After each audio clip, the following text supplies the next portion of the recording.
The first time Commander Jake Mercer heard the signal, he thought it was a malfunction. It was 3:47 in the morning, and the USS Horizon was drifting quietly through the outer belt of the Kepler-22 system, roughly 430 light-years from Earth. The ship was on a long-range survey mission, the kind that took months, sometimes years, where the days blurred together and the crew spent most of their off hours playing cards, arguing about food or staring out the observation windows at stars so distant they looked like frozen sparks. Jake was in the command chair because he couldn't sleep. He was 38 years old, with dark hair that had started going gray at the temples, and the kind of quiet, steady face that people trusted without knowing exactly why. He had been commanding deep space vessels for 11 years, and in those 11 years he had learned that the universe had a rhythm, a deep, slow heartbeat made of radiation pulses and gravitational waves and the faint electromagnetic whispers of a billion dying stars. So when something broke that rhythm, he noticed, the signal was faint. Almost nothing. A pattern buried so deep in the background noise that the ship's standard filters had automatically flagged it as interference and moved on. But Jake caught the tail end of it on his personal monitor, a secondary display he kept running on a lower sensitivity setting for exactly this reason, and he leaned forward in his chair and stared. Caro, he said quietly, calling up the ship's AI by name. Caro was short for Karath, the designation given to the sixth generation of deep space artificial intelligence systems. Every Horizon-class vessel carried one. Run a filter sweep on that last reading. Strip out all known background sources. What's left? There was a pause of about 2 seconds, which was a long time for Caro. Commander Mercer, Caro said. The AI had a calm, measured voice, neither fully male nor fully female, designed to be easy to listen to during high-stress situations. After filtering, there is a residual signal pattern. It does not match any catalog source in my database. It is repeating at irregular intervals, but the repetition itself follows a mathematical structure. Jake sat up straighter. Mathematical structure. Like natural? No, sir. Like intentional. Jake stared at the display for a long moment. His coffee sat forgotten beside him, growing cold. Wake Dr. Reyes, he said. And Lieutenant Okafor. Tell them to come to the bridge. Now. Dr. Sophia Reyes was the Horizon's chief science officer, and she arrived on the bridge 4 minutes later looking rumpled and slightly annoyed, her dark curls pulled back in a messy knot and her tablet already in her hand. She was 34, Colombian American, brilliant in the specific way that made people feel both smarter and slightly inadequate when she explained things to them. She had joined the deep space program right out of her postdoctoral fellowship, turning down 3 separate offers from prestigious Earthside research institutions because, as she had told Jake during their first mission briefing, she didn't want to study the universe from a basement. Lieutenant Marcus Okafor was right behind her, tall, broad-shouldered, 29 years old, Nigerian-American, the ship's communications and signals specialist. He was the one who could find meaning in noise. He had grown up in Lagos, the son of a radio engineer, and had spent his childhood listening to shortwave transmissions from across the world, learning that every signal had a sender and every sender had a story. Show me, Sophia said before she even reached her station. Jake pulled up the filtered reading on the main display. They all looked at it together. The faint, irregular pulse of something that wasn't supposed to be there, nested in the electromagnetic background like a heartbeat hidden inside a thunderstorm. Marcus leaned over his console and was quiet for almost a full minute. Then he said, "It's not random." "I know," Jake said. "It's not even close to random." Marcus pulled up a secondary analysis window and overlaid a mathematical grid on the signal. "Look, the intervals change, but they change according to a sequence. See? 3 pulses, pause, 5 pulses, pause, 2 pulses, pause, then it starts again from a different base number. It's like prime-based counting but shifted. Someone is counting in primes, but they're starting from different points in the sequence." Sophia was already pulling up her own analysis. "That's not something nature does," she said. "Not in this form. Not with this kind of internal consistency." She looked at Jake. "Jake, this could be." "I know what it could be," Jake said. He kept his voice level because on a ship, in the dark for 100 light-years from home, you did not let yourself get swept up before you had data. "Let's find out where it's coming from first. Marcus, can you get a direction?" "Already working on it." Marcus ran triangulation algorithms using the ship's array of long-range antennae, cross-referencing with the passive sensor grid that the Horizon dragged behind it like a net. It took 12 minutes. Then he looked up and something in his expression had changed. He looked younger somehow. Like a kid who had just seen something impossible. "It's coming from the debris field," he said. The one we mapped 2 days ago. 17 million kilometers at bearing 247, declination -11. They had catalogued that debris field as a natural phenomenon, the remnants of an old collision between two rocky bodies, floating in a lazy, stable orbit around the system's outer gas giant. There had been nothing remarkable about it. It had barely rated a footnote in the mission log. Jake stood up. Caro, set a course for the debris field. Maximum cruise. And keep this off the general crew channel for now. Understood, Commander. Sophia looked at him. You're not going to tell the crew? I'm going to tell them when I know what we're telling them, Jake said. I don't want 30 people vibrating with excitement for 6 hours while we cross the system, and then have it turn out to be a malfunctioning old probe. Sophia nodded slowly. But her eyes were already back on the signal, and she was already not thinking about sleep at all. The USS Horizon was not a military vessel. It was a survey ship, 312 meters long, carrying a crew of 37, with a full science complement and enough fuel for an 18-month deep space mission. It was not fast by the standards of the newer generation of ships being built back in the shipyards orbiting Mars, but it was solid and dependable, and Jake had come to think of it the way some people think of an old, trusted car, not glamorous but never lets you down. It took 6 hours and 22 minutes to cross to the debris field. By the time they arrived, the sky outside the observation windows had transformed. Where there had been empty black, there was now a vast, slow-moving cloud of tumbling rock and ice and glittering metal fragments that caught the distant star's light and threw it back in scattered, jewel-like flashes. Metal fragments. Jake noticed that immediately. He was standing on the bridge, watching the view on the main screen, and he said very quietly, Caro, analyze the metallic composition of the debris. Give me a breakdown. Another pause. Longer this time. Commander Mercer. The metallic components of this debris field do not match any known naturally occurring or configuration. The alloy ratios are inconsistent with any asteroid or planetoid material in this system. Furthermore, some fragments show evidence of manufactured geometry, straight edges, uniform curves, repeating structural patterns. The bridge went very quiet. It's a shipwreck, Marcus said. He said it almost in a whisper, like saying it too loudly might break something. It's a shipwreck, Sophia confirmed. She was gripping the edge of her console, her knuckles pale. Jake. Someone's ship broke apart in this debris field. Jake was already moving. Marcus, is the signal still coming through? Yes. It's stronger now. Much stronger. It's coming from deeper in the field, something that's still in one piece. Caro, navigate us in. Slow and careful. Active collision avoidance on maximum sensitivity. Jake sat back down in the command chair. He pressed the ship-wide intercom button.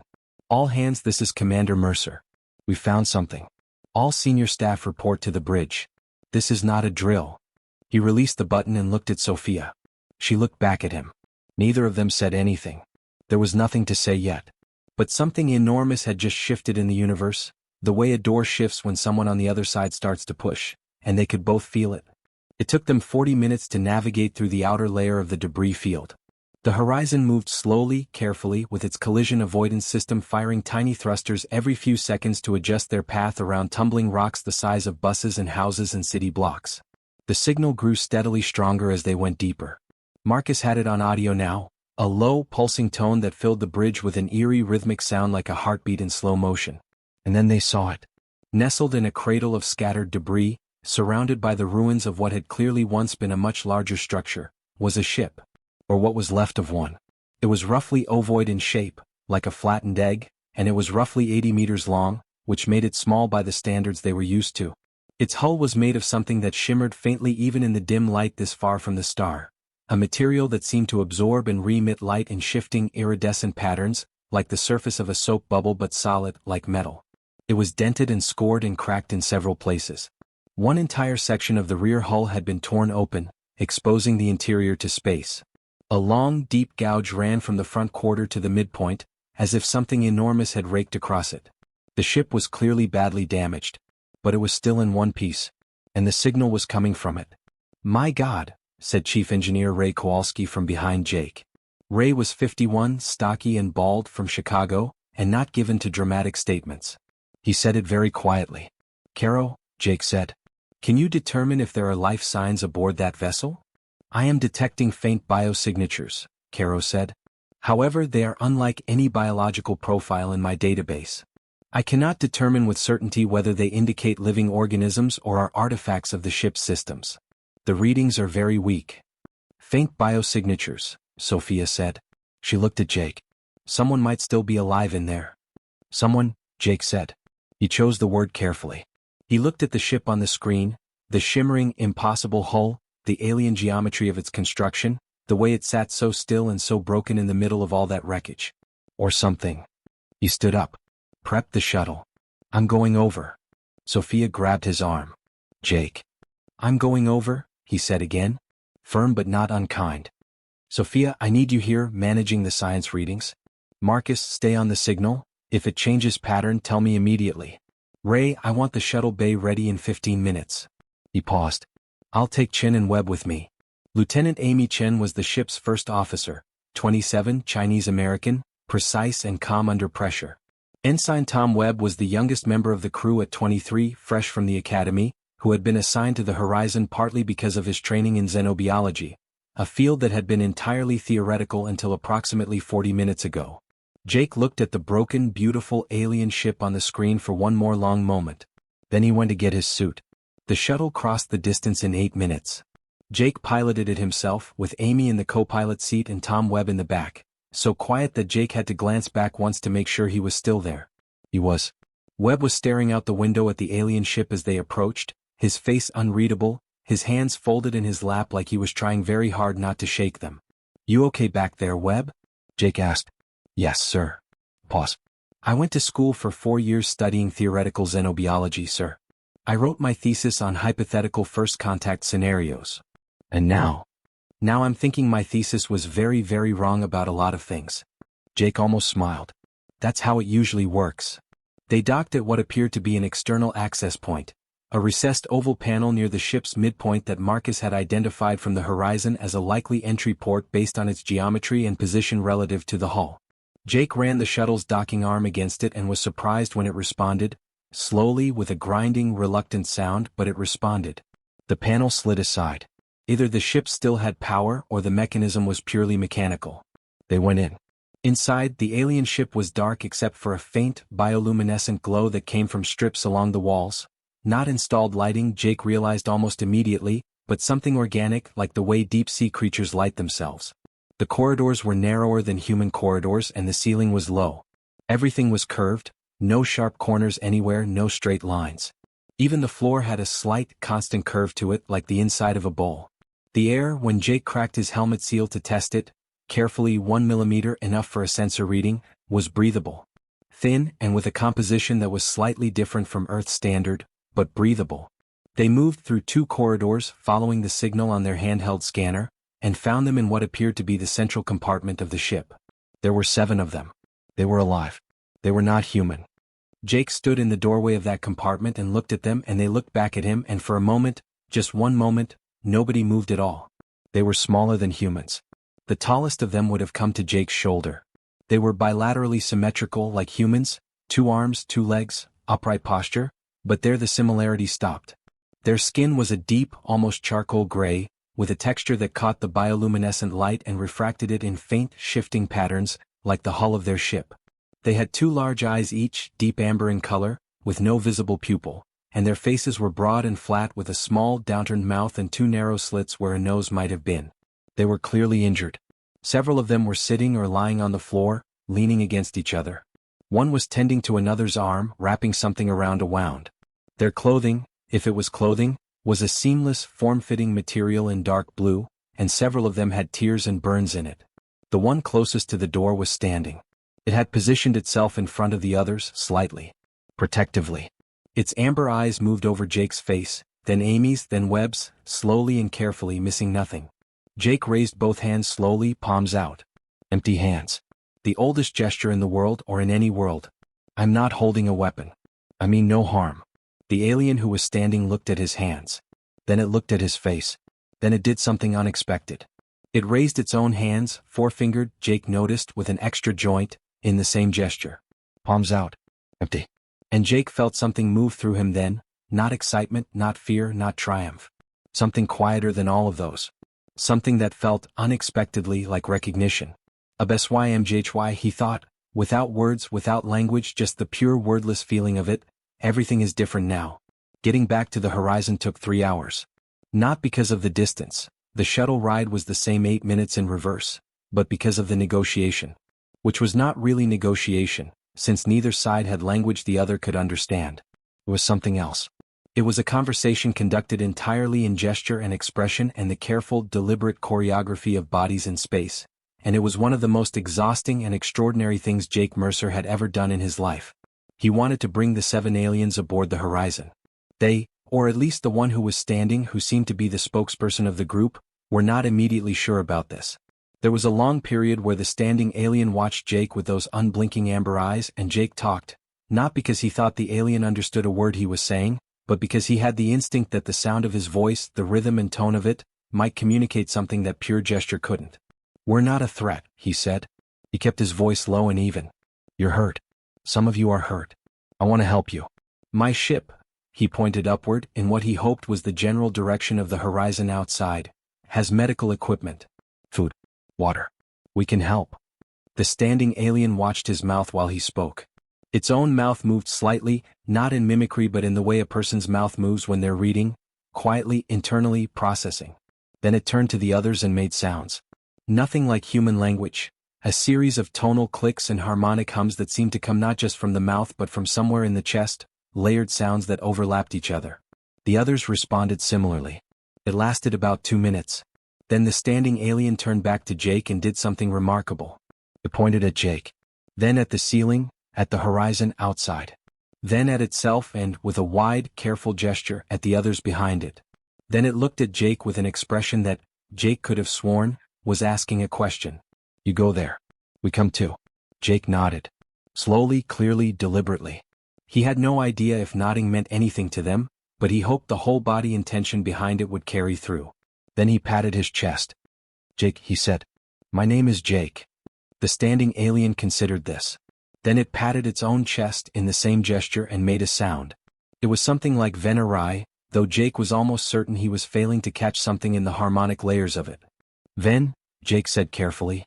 "Can I call you Ven?" The alien Ven tilted its head very slightly to one side. Then it made a sound that might, in the absence of any other interpretation, have been agreement.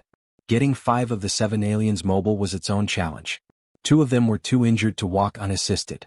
Amy and Tom Webb each took one, supporting them with a steadiness and gentleness that Jake noticed and was grateful for. Ven helped with the other, and the remaining 2 walked on their own, slowly, clearly in pain.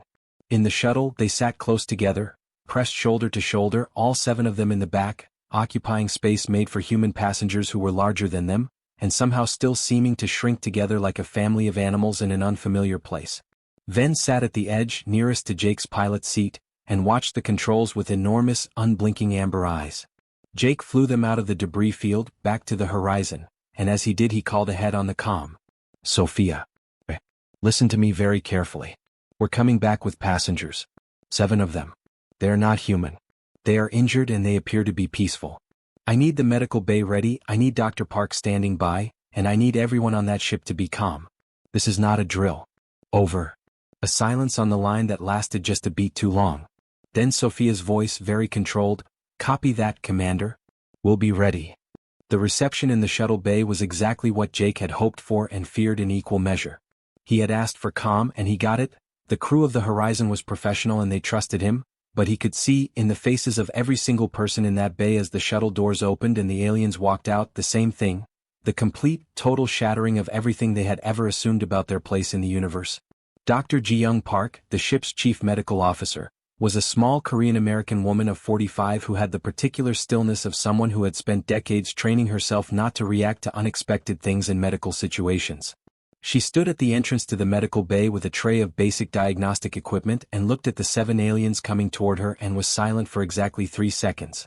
Then she said, "All right. Let's get you inside," as if this was any other day. Jake loved her for that. Ven paused at the entrance to the medical bay and looked at Jake. Jake went in first, turned and gestured, "Come in." Ven looked at the space, then at Jake, then came in. The others followed. The next 72 hours were, as Jake would later write in his mission log, the most complicated, exhausting and profoundly moving 3 days of his life. Dr. Park worked with extraordinary care and creativity on the injured aliens, hampered by the fact that she had no idea what their biology was, no knowledge of their physiology, and no drugs or treatments she could safely administer without risking harm. She started very cautiously with physical interventions only, cleaning and closing wounds, splinting what appeared to be a fracture in one alien's arm using methods that required no chemical introduction. She communicated entirely through gesture and expression, and the aliens, to her open, undisguised astonishment, seemed to understand what she was doing and cooperated. "They're smart," she told Jake on the second morning, standing outside the medical bay with a coffee cup that had been refilled 4 times. "I mean, obviously they're smart, they're here, they built that ship. But I mean emotionally smart. They can read what I'm intending even when I can't tell them. The one with the arm injury, every time I've approached something that was going to hurt, they've braced for it before I even touched them. They can see it in my preparation." "Or they've had doctors before," Jake said. Dr. Park considered this. "Yes," she said. "Of course they have." Meanwhile, Marcus Okafor had taken on the language problem with the focused intensity of a man who had been waiting his entire professional life for exactly this challenge. He set up a workspace in the ship's main lab and invited Ven, who seemed to be both the leader of the group and the most willing to engage, to sit with him for hours at a time, and they began the slow, patient work of building a shared vocabulary from nothing. Marcus started with mathematics. Numbers first. He showed Ven a screen with patterns, 1 dot, 2 dots, 3 dots, and watched how Ven responded. Ven caught on instantly. Within the first session they had established numerical agreement. Within the second they were working on basic logical relationships, same, different, more, less. Within the first week they had the foundation of something that was not yet language but was the shape of language, a scaffolding of shared concepts on which words could eventually be built. Tom Webb, meanwhile, was compiling the most comprehensive xenobiological observations in human history, working fast because he knew every day was history being made and he didn't want to miss a single detail. He documented everything he observed with careful, methodical notes: physical characteristics, behavioral patterns, social dynamics within the group, food preferences. They were offered a range of the ship's stores and gravitated toward complex carbohydrates and what appeared to be a strong preference for anything fermented. The chef's sourdough bread went over particularly well. Sleep cycles, communication methods. The aliens communicated not just vocally but also through subtle shifts in the patterns on their skin. The charcoal gray surface of their skin could shift, slowly, not dramatically but unmistakably, in response to emotion or intention. When Ven was calm, the pattern was steady, even. When Ven was focused, the pattern tightened slightly around the face and neck. When one of the injured aliens experienced pain, the pattern near the injury site brightened for a moment, like a heat signature. Webb worked out, over several days, that the skin pattern was essentially a secondary emotional communication channel, a running visual commentary on internal state that happened naturally, without conscious control, the way a human might flush with embarrassment or pale with fear. He was very careful about how he documented this and very careful about how he observed, because he didn't want any of them to feel watched in a way that felt threatening. But Ven noticed him noticing. And one afternoon Ven came to Webb's workspace, not summoned, just came, and sat across from him and watched him work for a while. Then Ven pointed at Webb's face and then at its own, and made a gesture that moved from face to face between them and made a sound. Webb looked up. He thought about it for a moment. Then he pointed at his own face and said, "Expression." He pointed at Ven's skin. "Pattern." Then he moved his hand back and forth the same way Ven had and said, "Same." Both. "Communication." Ven's pattern shifted, steadied, brightened slightly around the eyes. And then Ven did something Webb had not seen any of them do yet. Ven smiled. It was not a human smile. The mouth was shaped differently, the muscles moved differently, but it was unmistakably the same thing. The expression of connection recognized. Webb sat very still for a moment. Then he wrote in his notes, Day 4. First confirmed cross-species emotional communication. Significance, incalculable. On the 4th day, Jake found Ven in the observation lounge. The observation lounge was a small room at the aft of the ship, with a wide, curved window that looked out at the stars.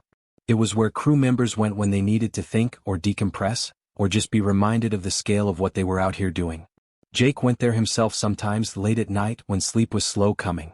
Ven was standing at the window very still, looking out. The bioluminescent strips of light in its clothing caught the faint starlight and shifted gently.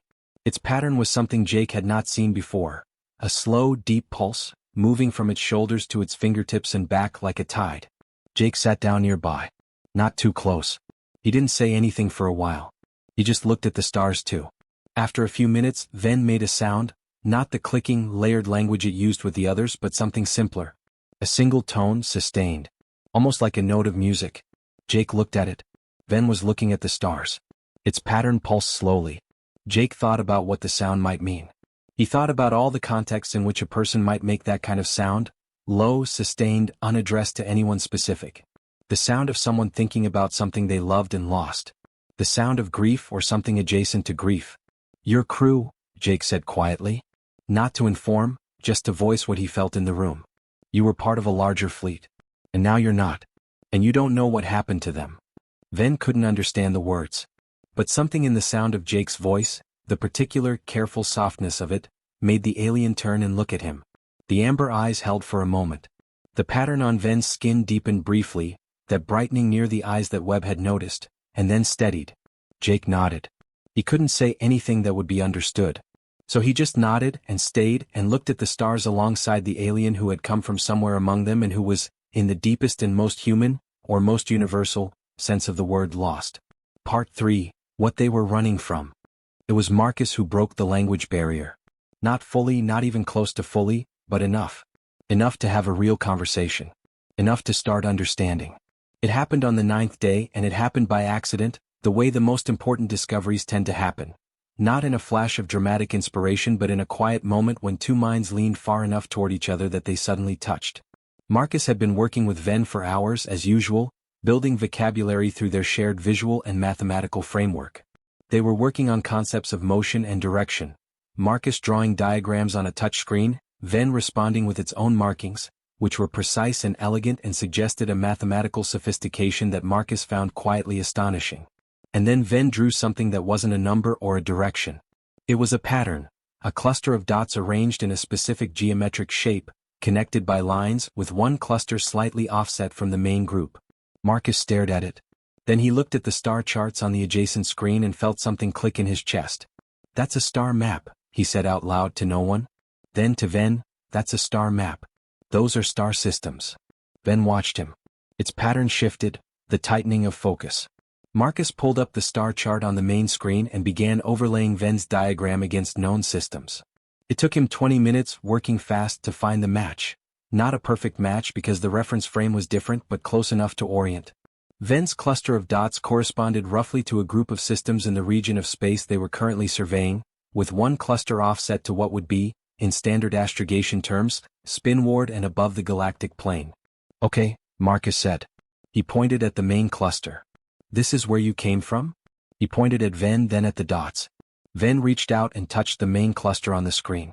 Then it drew a single line from the cluster outward and touched the offset group. Then it drew another line back from the offset group and touched the cluster, and then stopped. And left a gap. And the gap was where the line ended in empty space mid-journey. Marcus looked at the gap. He felt cold suddenly. You were on your way back, he said. Your fleet was on its way back and something happened. He pointed at the gap. Something happened here. Ven looked at the gap on the screen. Its pattern went through something Marcus hadn't seen before. A rapid flickering cascade across the chest and arms, there and gone in less than 2 seconds. But he had started, with Webb's help, to build a rudimentary emotional vocabulary for the pattern shifts, and he thought, he wasn't certain but he thought, that what he had just seen was fear.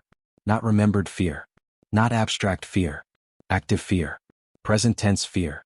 Whatever had happened in that gap, whatever had taken apart Ven's fleet and left 7 survivors drifting in a debris field, it was not just a disaster. It was something that was still happening. Something that Ven was still afraid of. Marcus called Jake immediately. Jake came to the lab and looked at the star map and looked at the gap in the line. Tell me again, he said to Marcus. Marcus walked him through it carefully. Jake listened without interrupting, which was one of the things Marcus appreciated most about him. The man knew how to listen. When Marcus finished, Jake was quiet for a moment. Then he said, Venerable. Ven looked at him. They had all gotten used to each other over 9 days. Not fluent, not even close, but familiar with each other's presence in the way people get when they share a space. Ven recognized its name. Or what they were using as its name. Jake was aware, always, that Veneri was probably a much more complex sound than what they were compressing it to. Jake sat down across from Ven at the table. He looked at the star map. Then he pointed at the gap. "What is there?" he asked. He knew Ven couldn't parse the full question, but he kept his voice and face open and questioning, eyebrows raised, posture forward, the body language of curiosity. Ven looked at the gap. For a long moment nothing moved. Then Ven began to draw. It drew on the touch screen, slowly, deliberately, with 4 fingers that moved with great care. Not a quick sketch. Something it was composing carefully. It drew a shape in the gap. Not a star or a system but something geometric, angular in a way that nothing else Ven had drawn was angular. It had edges and points. And then it drew multiple copies of the same shape, spreading outward from a central point like a burst, or like an explosion in slow motion. And then it drew lines from those shapes. Lines that moved toward the star cluster that represented Ven's home. Moving toward. Converging on. Jake looked at the drawing. He looked at Venerable. The alien's pattern was in that rapid flicker again. The thing Marcus had identified as present tense fear. "They're not chasing you, are they?" Jake said. Not a question anymore. He said it the way you say something when you already know the answer and don't want it to be true. "They're heading for your home." The conversation that followed lasted 3 hours and required Marcus's full creative vocabulary, every visual tool they had, a lot of drawing and erasing and redrawing, and, at one particularly critical moment, Tom Webb's intervention with a scale model of the horizon made out of food containers from the cafeteria, which he used to demonstrate the concept of many ships, in a way that finally got across what Jake was trying to ask. What they learned, assembled piece by piece from Ven's careful drawings and Marcus's painstaking interpretations, was this. Ven's people were called, as near as Marcus could reconstruct from the sound, something like the Vener. They were a spacefaring civilization that had been traveling the stars for a very long time, longer than humanity had been writing things down. Their home system was in the cluster that Ven had indicated, 3 habitable worlds orbiting 2 closely paired stars. They had encountered something in the region of space represented by the offset cluster on the map. They had gone there as a survey fleet, 37 ships, a number Ven confirmed by counting on its fingers and toes and asking Jake to count alongside. 37 ships. They had found something they had not been expecting. And that thing, whatever it was, had destroyed 36 of those ships in a period of time that Ven indicated by pointing at the faint, distant star outside the window and making a gesture that suggested one complete transit. One day. 36 ships in one day. 7 survivors. 1 ship. And the thing, the angular, geometric, bursting shape that Ven had drawn, had turned away from the remaining ship and moved not in pursuit but onward. Toward the Vener home system. "How long ago did this happen?" Jake asked. He used a clock diagram to get the question across. A circle divided into segments pointing at a past segment, then looking at Ven questioningly. Ven studied the clock diagram. Then it pointed at a segment, about a quarter of the way around, measuring from the present. Then it held up 1 finger. Repeated. 1 cycle, Marcus said. But which cycle? Days. Weeks. Jake held up the diagram again and pointed to a small segment. Day, he said. Then a larger segment. Week. Then a larger one. Month. Ven looked at the segments. Pointed at the medium one. Then held up the single finger again. 1 month, Jake said. 1 month since Ven's fleet had been destroyed. 1 month since whatever had done it had turned toward the Vener home worlds. Marcus worked quickly. If the angular things were traveling at any speed comparable to Vener or human ship technology, a month of travel could put them anywhere in a very large volume of space. "They might already be there," Amy said from the doorway. She had come in quietly partway through and had been listening. Her face was still the way it got when she was controlling a strong emotion. Ven's people. Their home worlds. If those things have been moving for a month. "We don't know their speed," Jake said. "No." Amy looked at Venerable, "But Ven knows." Ven was there when it happened. Ven saw how fast they were moving. Jake looked at Venerable. He tried to think of how to ask the question. Speed, velocity, the rate of travel across space. He picked up a pen. He drew a dot and a line and another dot, start and end, and drew a second line beside it, shorter, and gestured. "Which is faster?" He tapped the longer one, then mimicked movement. "Slow." "Fast?" He tapped the shorter one. "Faster?" Ven watched this. Then it reached over and took the pen from Jake. And it drew a line that stretched far beyond both of Jake's dots, extending to the edge of the screen and then off the edge. And then it looked at Jake. The room was very quiet. Jake looked at the line. "Faster than us," he said. He said it to no one in particular. "Much faster than us." Later that night, Jake sat in his cabin and wrote in his mission log. He did this every night. It was a habit he had formed in his first year of Deep Space Command, because he believed that the act of writing forced clarity, and clarity was what you needed most in the dark and the cold and the vast indifferent silence. He wrote, "We have found survivors of an alien fleet. They are called, or their people are called, something approximating the Vener. They are peaceful. They are intelligent. They are afraid. Whatever destroyed their fleet is now moving toward their home, and we don't yet know if there's anything there to come home to." He stopped writing and looked at the wall for a moment. Then he wrote, "The question is what we do next. The mission parameters of this survey don't include anything remotely like this. There is no protocol. Earth is 430 light-years away, and even a tight beam comm signal takes 430 years to arrive and another 430 to come back. We are, for all practical purposes, completely alone out here with a decision to make." Another pause. "I know what the decision is. I've known since the moment I saw Ven raise its hands, palms out, in the universal language of not wanting to fight. I know. The question is whether I can bring my crew with me." He closed the log.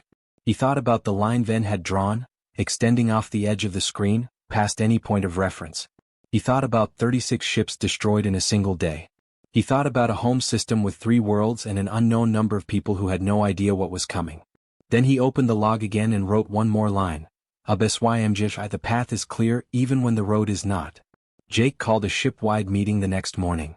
He gathered everyone, all 37 members of the Horizon's crew, in the ship's largest common space, the main dining hall, which could just barely fit them all if some people sat on tables and others stood along the walls. The 7 Vener sat together in one corner, watching. Ven watched Jake specifically with those steady amber eyes. Jake stood at the front of the room and told them everything.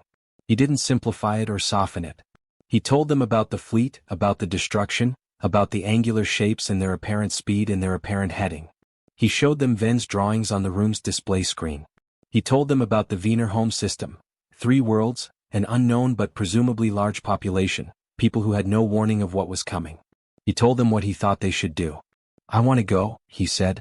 "I want to take this ship and our 7 passengers and head for the Vener home system as fast as we can go. I don't know what we'll find there. I don't know what we can do when we arrive. One human survey ship is not a military force. But I think there may be things we can offer. Communication. Information. Maybe something we have that they don't." He paused. "And I think it's the right thing to do." He stopped there. No speech about humanity's destiny or the importance of the moment. Just the facts and what he thought. "This is not an order," he said. "I want to be clear about that. This ship's mission parameters don't include this kind of action, and taking us into an unknown conflict is beyond the scope of my authority to command without the crew's agreement. So I'm asking. I want to hear from you." A silence. Then Ray Kowalski from the back said, "You're asking us to fly this survey ship into what might be an active war zone." "Yes," Jake said. "Against something that killed 36 alien ships in one day." "Yes." Ray was quiet for a moment. Then he said, "Chief Engineer's assessment is that the Horizon can do it.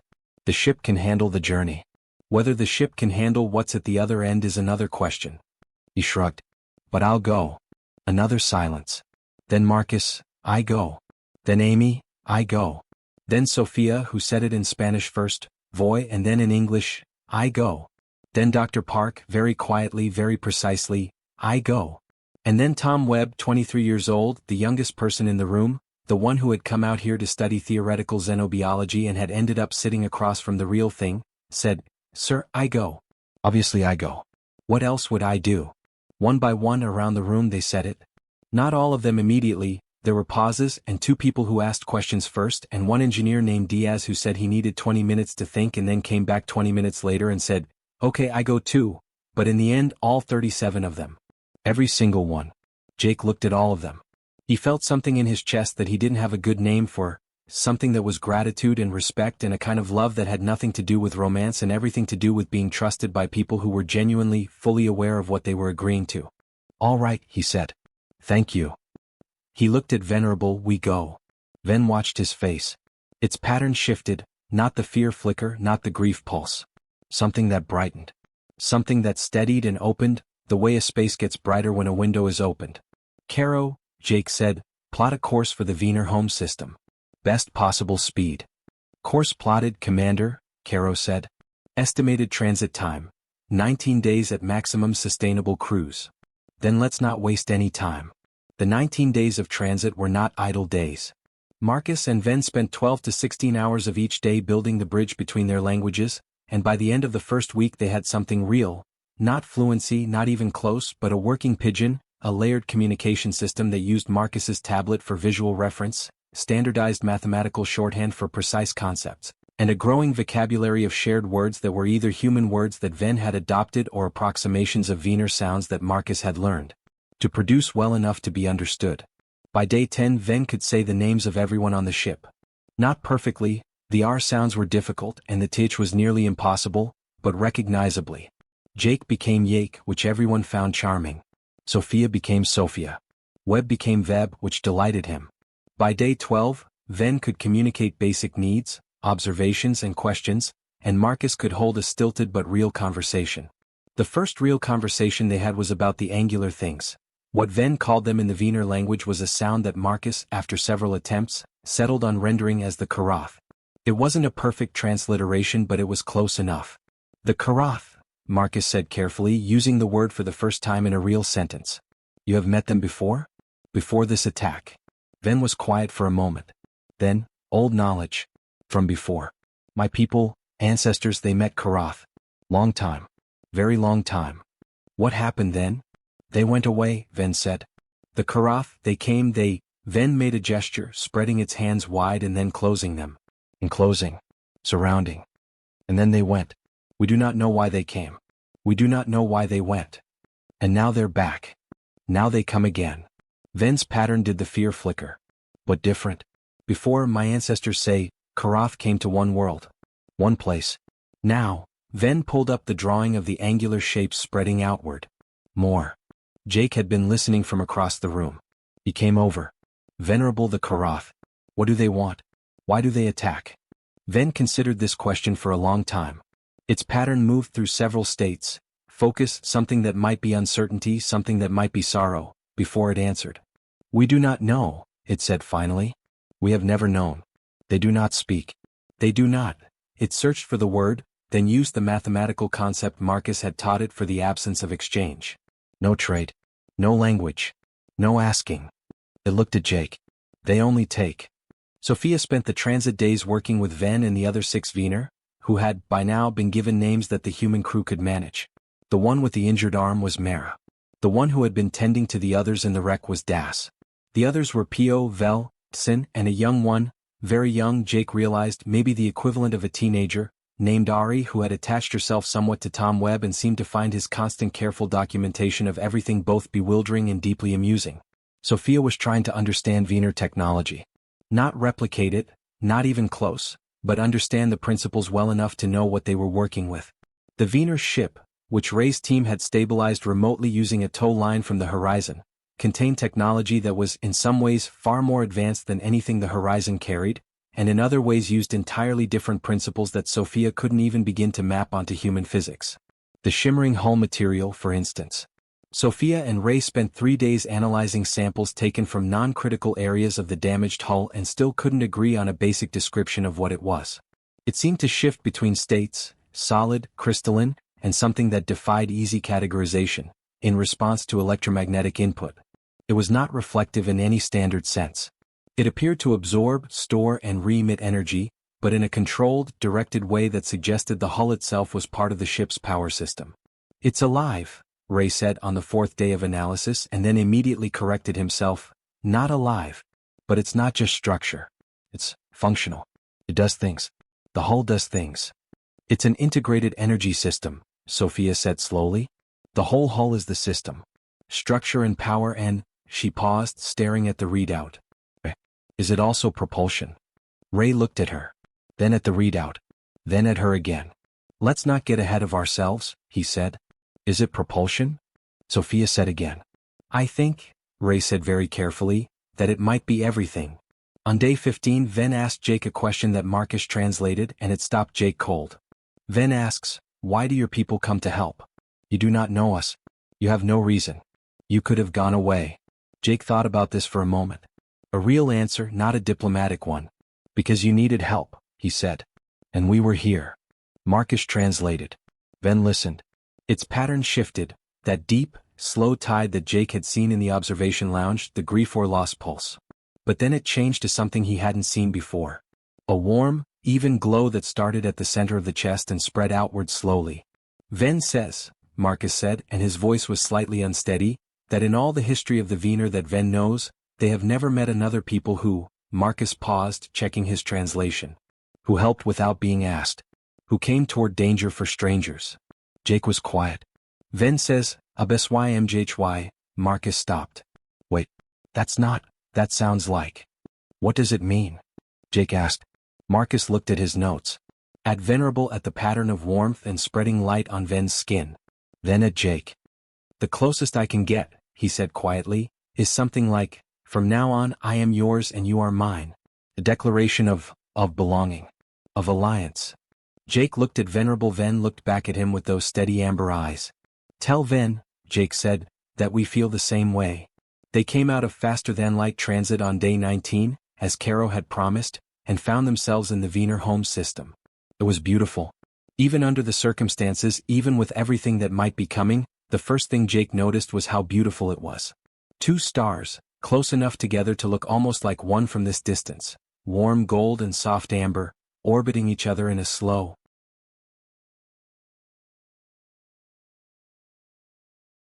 ancient dance that had been going on for billions of years. 3 worlds in the habitable zone. 1 blue-green with vast, shallow oceans, 1 rich amber-brown with deep forests that were visible even from space, 1 smaller and grayer but still covered in the unmistakable geometric patterns of a civilization's infrastructure. And scattered between the worlds, in the orbits and Lagrange points and throughout the system, there were ships. Dozens of them. Hundreds of them. A civilization's worth of space traffic. Freighters and passenger vessels and small personal craft and large station ships that stayed in orbit permanently, everything in motion, everything alive. It's still here, Amy said from the co-pilot seat. Her voice was very soft. It's still here, Jake confirmed. In the back of the bridge, Ven stood very still and looked at the screen. And then Ven made a sound that Jake had never heard it make before, a long, complex chord of layered tones, full and rich, that seemed to rise from somewhere very deep. And on Ven's skin the pattern blazed. Not the fear flicker or the grief tide or the warm spread, but something else entirely, something bright and cascading that moved from the crown of its head to the tips of its fingers in a wave, and then another wave and another. Jake didn't need Marcus to translate. He recognized it in his bones. Relief. What happened next was complicated. The Vener home system, unlike the Horizon's quiet survey territory, had a lot of traffic and presumably a lot of defense infrastructure, and a human ship appearing in their system without warning was, Jake could entirely understand, alarming. Within 4 minutes of their arrival, they were being hailed on a frequency that Caro identified as matching the communication protocols of the Vener ship they had in tow. Marcus scrambled to handle the incoming signal, and Ven came immediately to the communication station and began responding, rapid, complex, layered Vener language pouring out in what was clearly an urgent situation report. They could see, on the sensor display, ships beginning to move, Vener ships, orienting toward the horizon, and Jake kept his hands very visible and his ship very still and his voice very calm as he said, Caro, make sure our weapons are cold and our shields are down. Every system. I want to look as unthreatening as physically possible.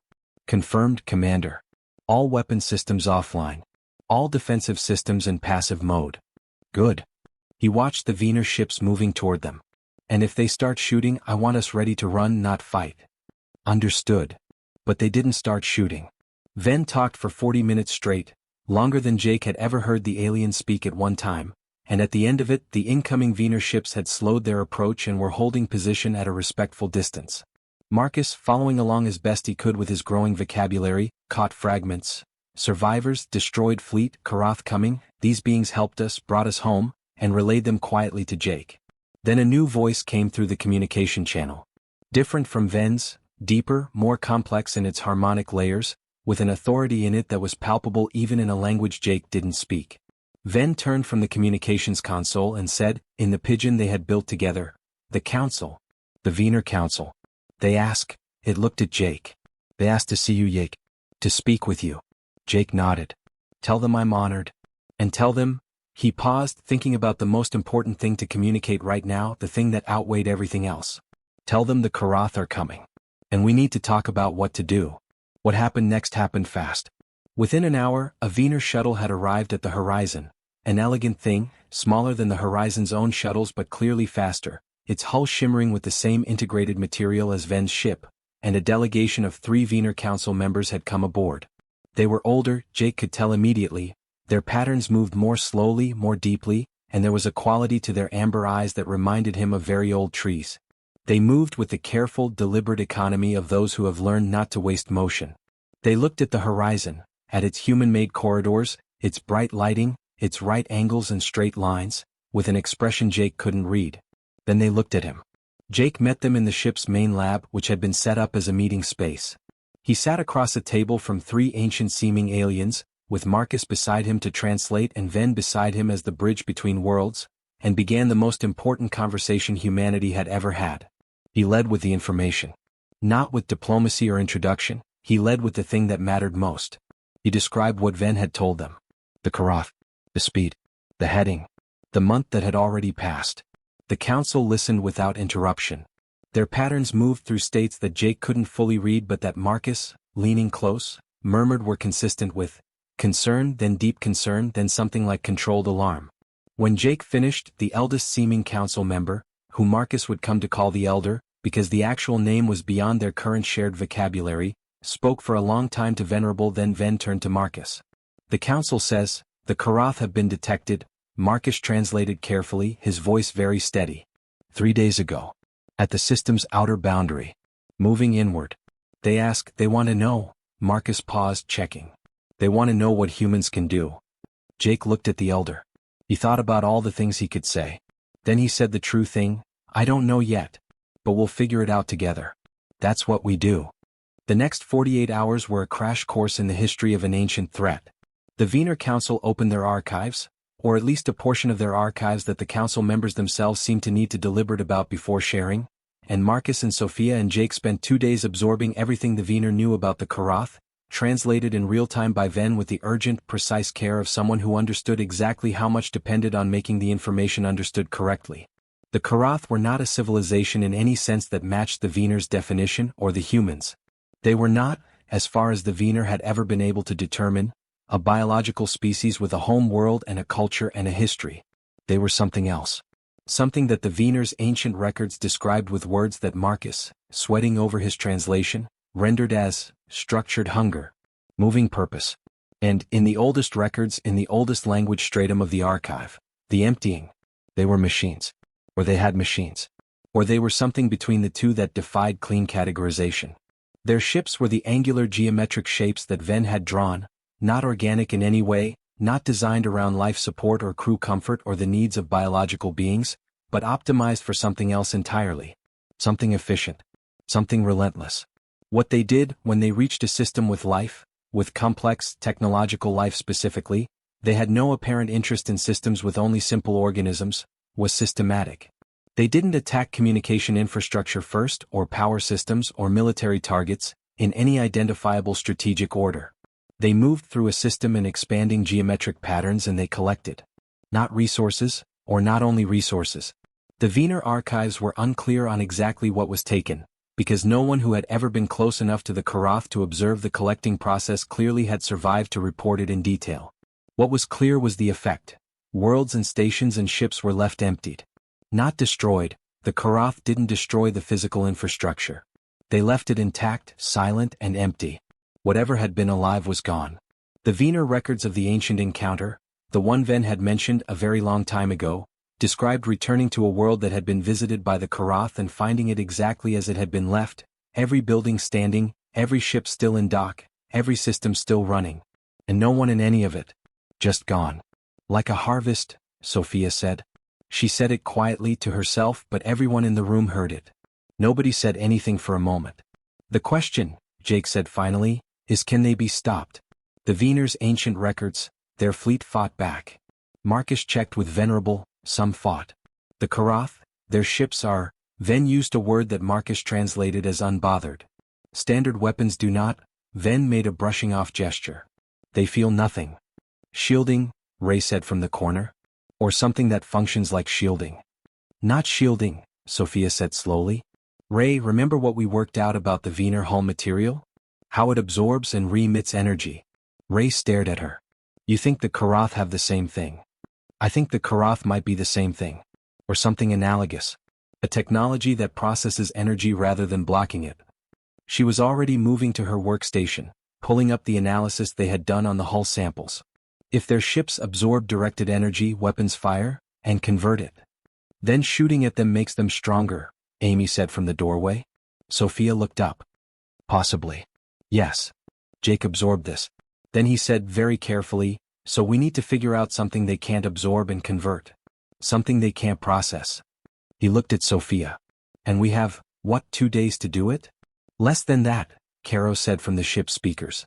Commander, I'm detecting the leading edge of the Karath formation at the system's outer boundary. Updated estimate. They will reach the inner planets in approximately 31 hours. 31 hours. Jake called a meeting of everyone, all 37 of his crew and Van in the council delegation, and by now a second-tier group of Vener technical specialists who had come aboard the Horizon to assist, a dozen more aliens who filled the corridors with their clicking harmonics and their shifting patterns and their extraordinary precise intelligence. It was crowded. It was noisy. It was the most complicated room Jake had ever tried to manage. He managed it anyway. We have 3 problems, he said. First, we need to understand what will damage the Karath when standard weapons won't. Second, we need a way to communicate the threat to every Vener in this system and get them coordinated. Third, we need to do both of those things in 30 hours. He paused. I'm going to work on problem 1 with Sophia and Ray and our Vener technical colleagues. Marcus and Ven will work on problem 2. Amy, I need you to run the room. Keep everyone moving, keep everyone talking to each other, and tell me immediately if you get information that changes our picture. Amy nodded once, crisply. Any questions? Silence. Good. Go. Sophia made the breakthrough with a Vener technical specialist named Vel. The same Vel from the original 7 who had said almost nothing in 19 days of transit and who turned out, when given access to a full lab and a specific problem, to be one of the sharpest minds Jake had ever encountered in any species. Vel worked in a rapid, focused way that reminded Sophia of certain PhD students she had known, the ones who seemed to process information at a different speed from everyone else, who were always 3 steps ahead and slightly impatient, not unkindly, with people who were still catching up. They communicated through the pigeon and through diagrams and through a kind of improvisational technical shorthand that they built together in real time, and within 4 hours of working together they had hit something. The Vener hull material worked by a process Sophia had been thinking about as absorption and re-emission, but Vel showed her that this was only a partial description. What it actually did was phase shift incoming energy, change its frequency and character, so that a weapon designed to deliver energy at frequency X would have its impact converted into frequency Y before it reached the structural layers of the ship. The conversion wasn't perfect, but it was efficient enough that the net damage was minimal. So the vulnerability, Sophia said, drawing it out on the tablet, is the phase shift mechanism itself. If you can target something at a frequency the mechanism can't shift, something outside its operating range. Vel was already drawing. It sketched a frequency curve, the range of the phase shift mechanism, represented as an arch. Then it drew a line far to one side of the arch, outside it, and put an arrow at the line pointing toward a target. Yes, Sophia said. What's at the edge of that range? What's outside it? Vel looked at the curve. Then it drew something at the very low end, below the arch entirely, and tapped it. Gravity, Ray said. He had been watching over Sophia's shoulder. Gravitational waves. They can't phase shift gravity because gravity isn't electromagnetism. It's space-time geometry. You can't convert curvature into frequency. He stared at the diagram. A gravitational weapon. Not a weapon, Sophia said immediately, and she surprised herself with how certain she felt. A disruptor. We don't need to destroy them. We need to disrupt the phase shift mechanism so their own power systems become unstable. We need to make them unable to collect, unable to function. Can we build something like that? Jake asked. He had come in quietly partway through and was now standing at the lab entrance. In 26 hours? Ray ran the numbers in his head. He was very good at running numbers. We'd need, he started listing components, cross-referencing against the Horizon stores, cross-referencing against what the Vener technical team had available from the ships in the system. His face went through several expressions. Then he said, slowly, we'd need to strip several non-critical systems from the Horizon and at least 4 Vener ships. And we'd need Vel's team to do the integration work because they understand the phase shift mechanism better than we do. Can it be done in 26 hours? Another long pause. Ray looked at Vel. Vel looked at Ray.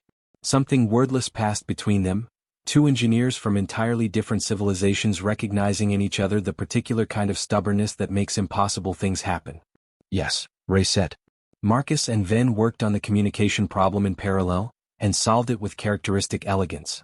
The Vener had communication infrastructure throughout their system, a network of relay stations and carrier signals that reached every inhabited point. But their standard emergency communication protocol was text and data-based, designed to transmit information that Vener could read and interpret at their own pace. What Marcus and Ven needed was something faster, something that would communicate act now rather than hear as information. Ven came up with a solution.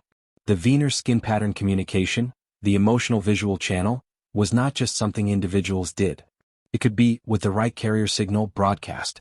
There were, Ven explained to Marcus, with the most rapid and energetic communication he had ever done, cultural signal codes embedded in Vener emergency protocols, specific pattern configurations broadcast on the carrier network that carried pre-agreed meanings. Like a siren but visual and emotional. The code for imminent danger, all ships to designated positions, was one that every Vener learned from childhood. Marcus helped Ven access the Horizon's communication systems, adapting the signal format with Caro's help, and by hour 12 they had broadcast the emergency code on the Vener carrier network. The response was visible on the sensor screen. All across the system, ships began to move. Positioning. Assembling. An entire civilization's navy, such as it was, coming to readiness. That's a lot of ships, Amy said, looking at the display. Most of them don't have weapons that work, Jake said grimly. But maybe that's okay. He looked at the gravity. 23 hours. The Horizon's engineering bays had never been so crowded. Ray Kowalski had commandeered every workspace on the ship and was running 3 parallel teams, one human, one Vener, one mixed, working on different components of the gravitational disruptor array, and the corridors of the Horizon had become a constant stream of parts and tools and people moving fast in both directions, stepping around each other with the automatic courtesy of people who have too much to do to waste time on collision. The disruptor wasn't a single device. It couldn't be. The power requirements were too high for any single ship's systems to handle.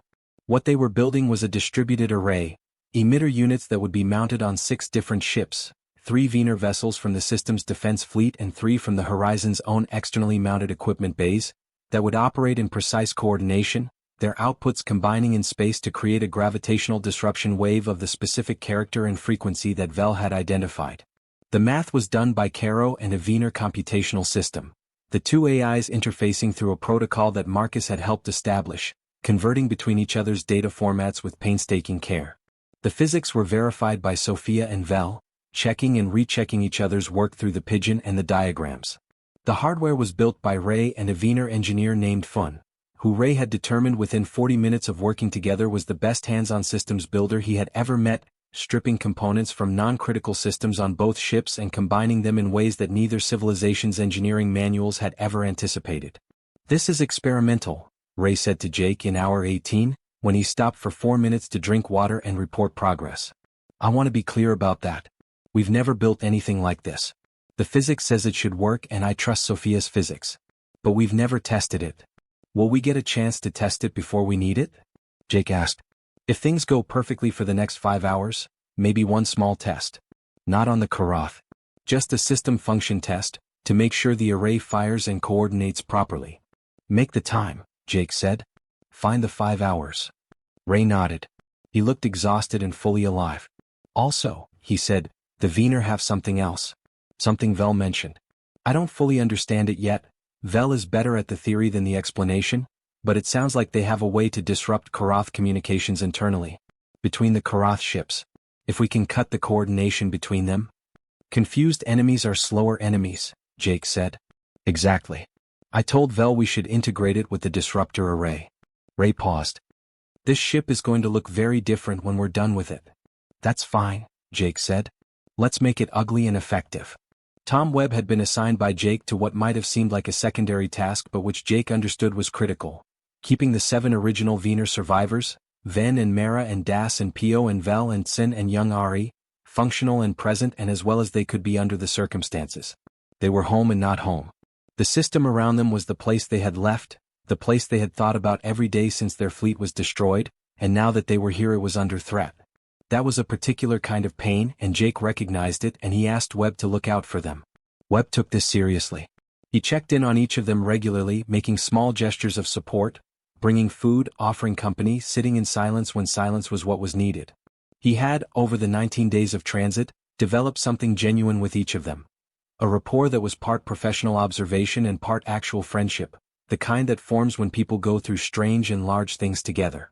Ari, the youngest, the one who had attached herself to Webb, found him in the lab on the 19th hour and sat beside him without speaking for a while.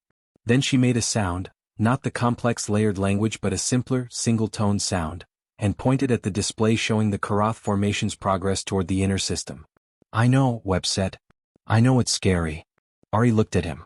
Her pattern was doing the fear flicker, the one Marcus had identified, but underneath it there was something else. A slow pulse that Webb, after months of observing, had come to associate with determination. Resolve. The pattern of someone who has decided not to be only afraid. Ari pointed at the display. Then at Webb. Then at herself. Then made a gesture that Webb had seen Ven make, the one that meant together. Webb nodded. "Together," he said. Ari touched his arm very briefly, forefingered with that extra joint, a gentle pressure, and then stood and went to help Vel with the disruptor component Vel was building. Webb watched her go. He was 23 years old, 430 light-years from home, in a war that humanity had no reason to be part of. He felt, obscurely and certainly, that he was exactly where he was supposed to be. In hour 21, Caro reported, "Commander Mercer. The leading Karath units have entered the outer system. Sensor readings confirm the presence of..." A brief pause, as if even the AI needed a moment for this, 47 discrete Karath vessels. Formation is consistent with Vener historical records, expanding geometric pattern, moving inward at approximately 1/5 the speed of light. Jake was on the bridge. He looked at the sensor display. 47 angular, shimmering shapes, moving in their cold geometric dance through the outer system, and behind them the faint shapes of the Vener defense fleet arraying itself in the inner system, and behind that the 3 inhabited worlds, lit by their double sun. "Tell Ray we need the array ready in 3 hours, Jake said. "Understood." He looked at the display for another moment. Then he said, "Caro, you've been with me for 3 years on this ship. I want to ask you something." "Yes, Commander? Are you afraid?" Pause. "I experienced something when I model the current probability distributions for various outcomes," Caro said carefully. "I am uncertain what to call it. It may be a functional analog to what you would call concern." "That's honest," Jake said. "Thank you. Commander, may I ask you something in return?" "Yes." "Why did you ask if we could help the Vener when your mission parameters gave you a clear reason not to? When the logical choice, for crew safety, for mission success, would have been to observe and report?" Jake thought about this. "Because the right thing and the logical thing aren't always the same thing," he said finally. "And I've spent enough time out here to know that when you're alone in the dark and someone needs help, the universe doesn't send you a memo about your mission parameters. It just asks you who you are." A long pause from Caro.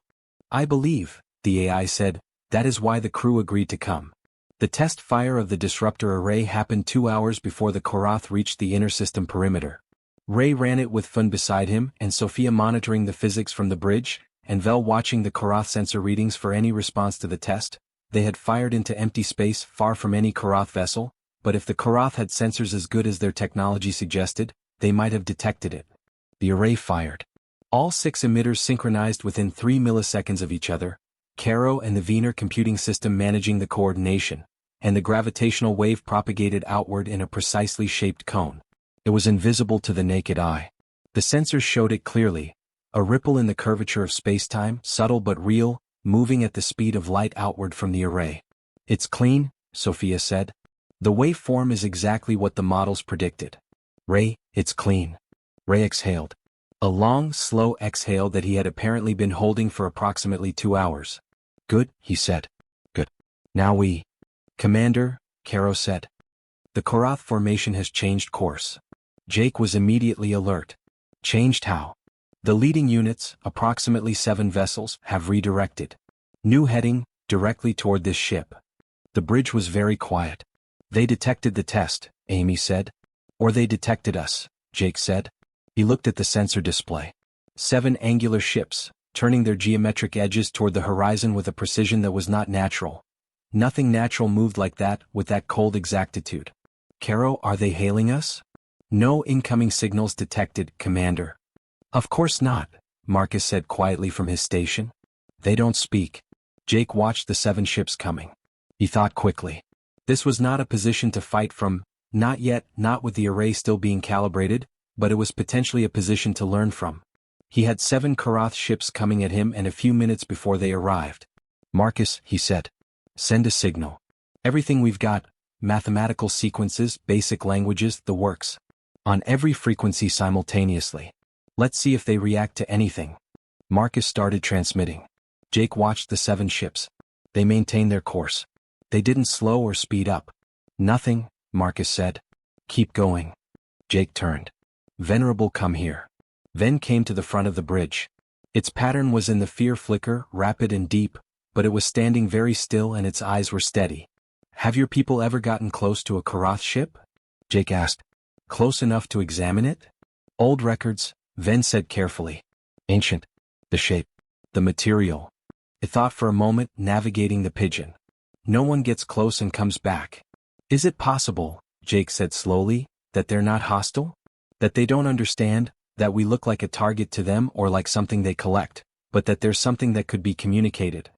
Ven's pattern changed. Not fear now. Something complicated, the layered, multi-state response Jake had come to associate with thoughts that don't have simple answers. They did not speak to my fleet, Ven said. 300 years of records. They never speak. But you've never had humans before, Jake said. He wasn't sure why he said it. It was either a very smart insight or a very dramatic one. He wasn't sure which. You've never had a people who showed up from somewhere entirely different and tried to talk.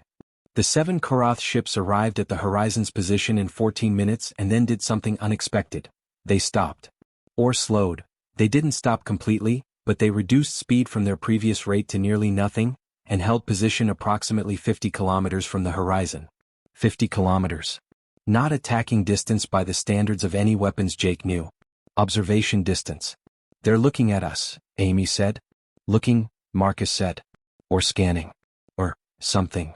He was running every sensor in his array over the 7 Karath ships. The data was strange. The ships gave readings that were inconsistent and shifting in ways that his instruments weren't designed to interpret. I'm not getting clean readings from them.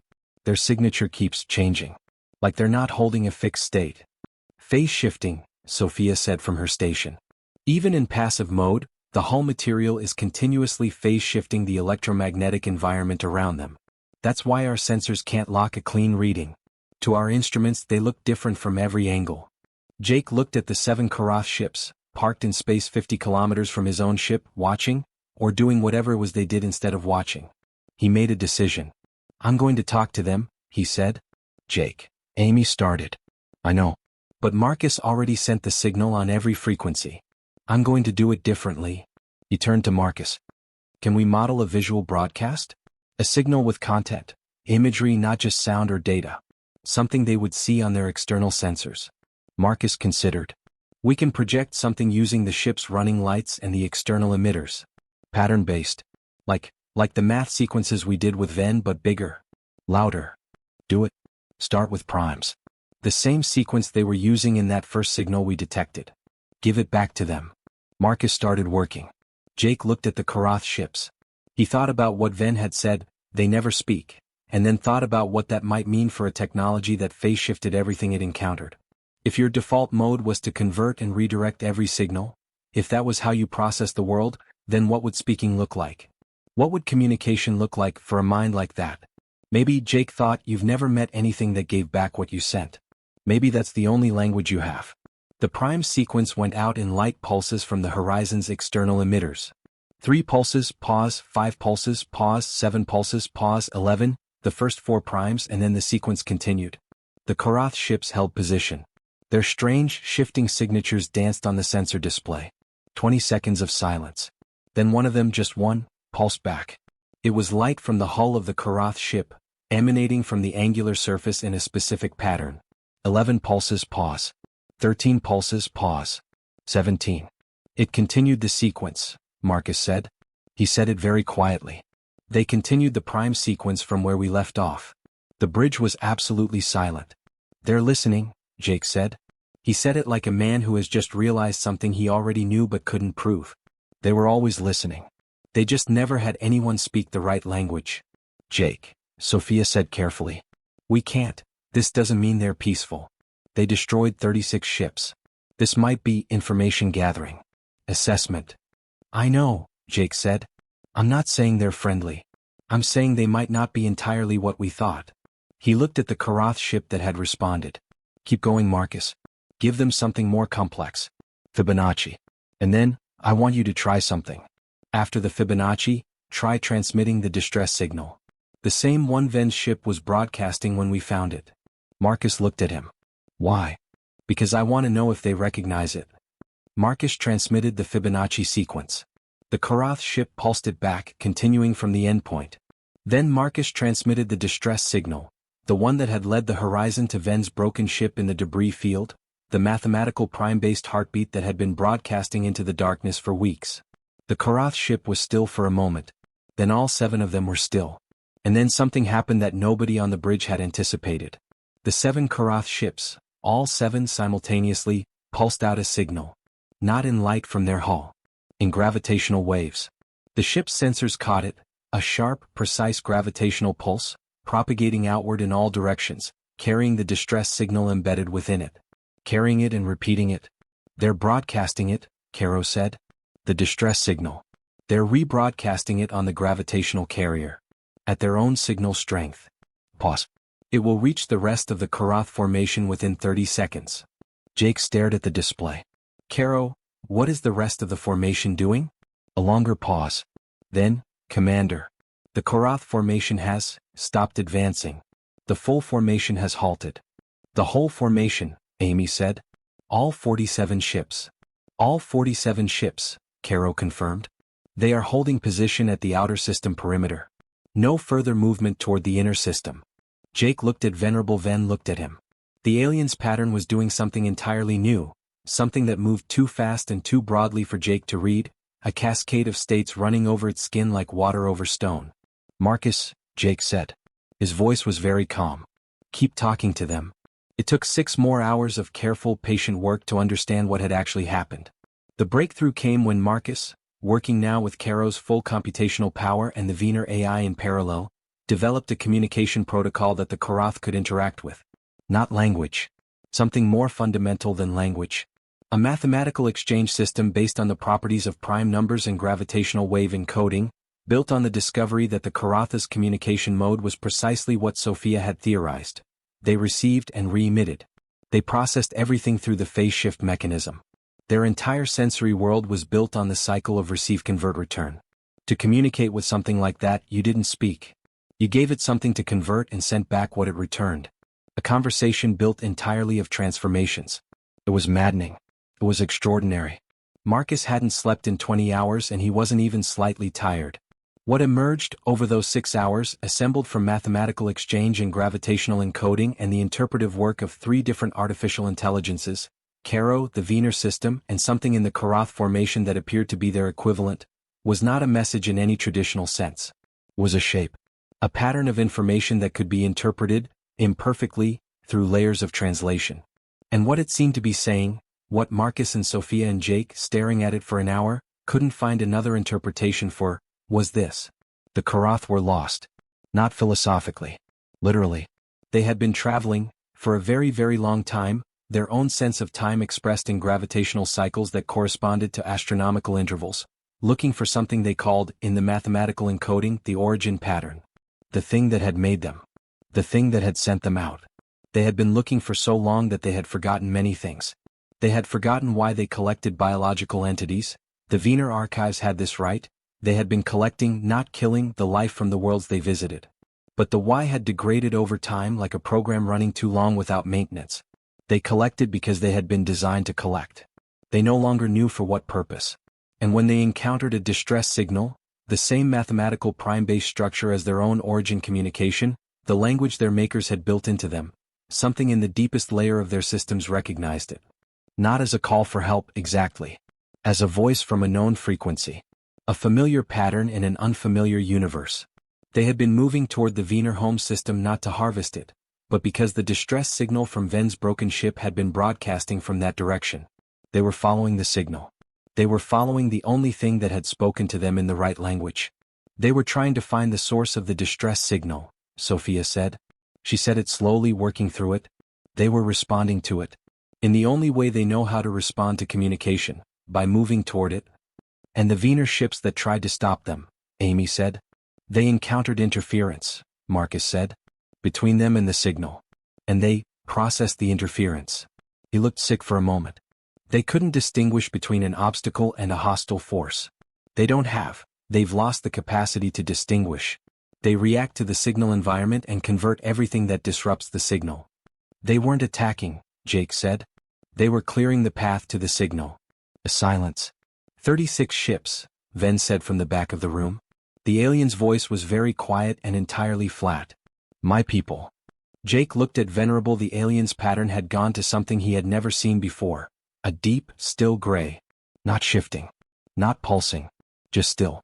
I know, he said. I know. What happened to your people was real. The grief is real. I'm not asking you to undo that. He paused. But it changes what we do next. It changes the answer to the question of what they are. Ven was silent for a long moment. Then it said, if they did not know. If they are lost, it looked at Jake. What does that change? It changes, Jake said carefully, whether there's a way to stop them that doesn't end in destruction. For them or for us. The conversation with Ven that followed was the hardest one Jake had in the entire mission. He sat with Ven in the observation lounge, the same room where Ven had stood at the window on the transit, making that note of grief, and they talked for a long time. Not in the pigeon, not in careful formal sentences, but in the stumbling, searching back and forth of two people who are trying to get to something true and not sure the tools they have are up to the task. Ven had lost its fleet, its crew, its commander. 36 ships full of people, wiped from the universe in a single day by something that, it now appeared, had not intended them as enemies.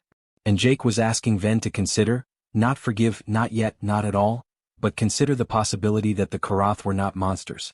That they were something more complicated and more sad than monsters. In your history, Jake said, searching for the words. In Vener history. Have your people ever hurt something by accident? Not meaning to. Not knowing? Ven considered. Then, yes. We have. And the thing that was hurt, could they tell the difference? Could they feel the intent? Or did it just feel like being hurt?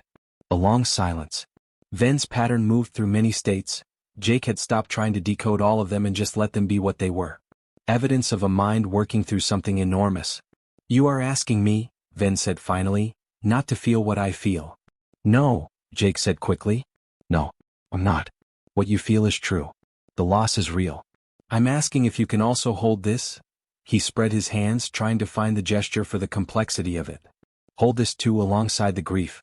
Not instead of it. Ven looked at him for a very long time. Its pattern went through that still gray again, and then very slowly something began to move in it. Not the warm spread or the grief tide or the fear flicker. Something new. Something Jake had never seen, that moved from the center outward in slow, deliberate arcs, like rings on water after a stone falls in. You humans, Ven said, you have many feelings at once. Jake almost smiled. Yes, we do. It's inconvenient sometimes. Ven tilted its head, the gesture Jake had learned to recognize as I am thinking about what you just said. Then it said, Absymjhy, from now on I try. The gravitational disruptor array was ready. Ray had confirmed it in hour 23, built, tested, functional. 6 ships armed with emitters that would flood the inner system with a gravitational disruption wave capable of destabilizing the Karatha's phase shift systems. It would not kill them, they had designed it deliberately not to kill, but it would disable them. Ground them. Force them to stop. But stopping them wasn't the same as solving the problem. Jake spent 3 hours in the command chair after the conference with Ven, thinking. He didn't consult anyone during those 3 hours. He let the crew do their jobs, and he thought, the way he sometimes had to think, alone in the noise of a working ship going inward. What they had was a weapon. And what the Karath were was not what they had assumed. And the Vener had lost 36 ships and an unknown number of people to something that had been lost and confused and following an ancient instruction it no longer understood. And the Karath formation was sitting at the edge of the system, holding position, waiting for a response to the signal exchange. Waiting. Something that had never been documented in any of the Vener records. The Karath, waiting. Not advancing. Responding to communication and then waiting. Jake thought about that. He thought about the first moment he had seen Ven in the wreckage of the Vener ship. The alien standing in front of the others, protective, hands raised. The universal gesture of "I don't want to fight." He thought about Marcus's discovery. The Karath recognized the distress signal because it was in the language of their makers. The language of whoever, or whatever, had built them long ago and sent them out and then presumably been lost themselves. A civilization gone so long ago that even the things they had built had forgotten why they were built. He thought about what it meant to be lost. Not geographically. Not physically. Lost in the deeper sense. Without purpose, without direction, without the context that makes existence make sense. He had felt it once, briefly, after his first deep space mission when he had come home to Earth and found it smaller and stranger than he remembered, and himself unable to explain to anyone what he had seen. That particular lostness, of being between worlds, between understandings, with no map. The Karath had been like that for centuries. Longer.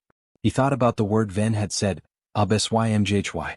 From now on I am yours and you are mine." The declaration of belonging. Of finding something to be oriented by. Then he called everyone back to the bridge. "I'm not going to use the disruptor," he said.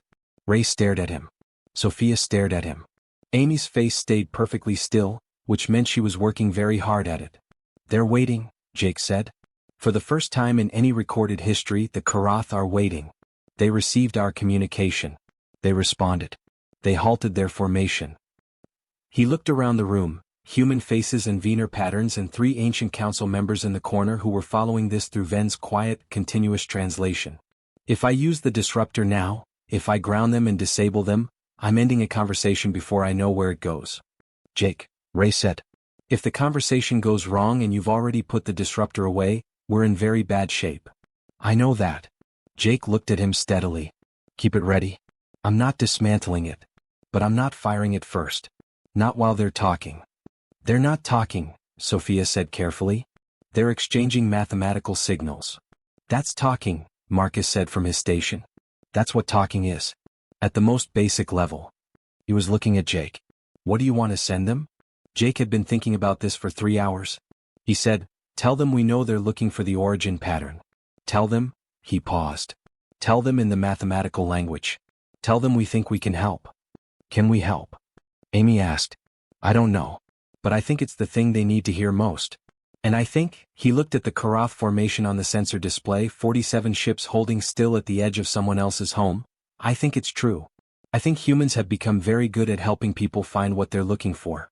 That's what this whole program is. Finding what we're looking for. And helping others do the same." Marcus constructed the message over the next 2 hours, working with Caro and the Vener system and all the information from the 6-hour exchange. He built it carefully in the gravitational mathematical encoding, a statement at the level of structure and pattern that said, "We understand what you seek. We have not found it either. We are willing to search together." The Horizon's gravitational emitters, the same ones built for the disruptor repurposed in the last 30 minutes, broadcast the message toward the Karath formation. They waited. 11 minutes of silence. Then the Karath responded.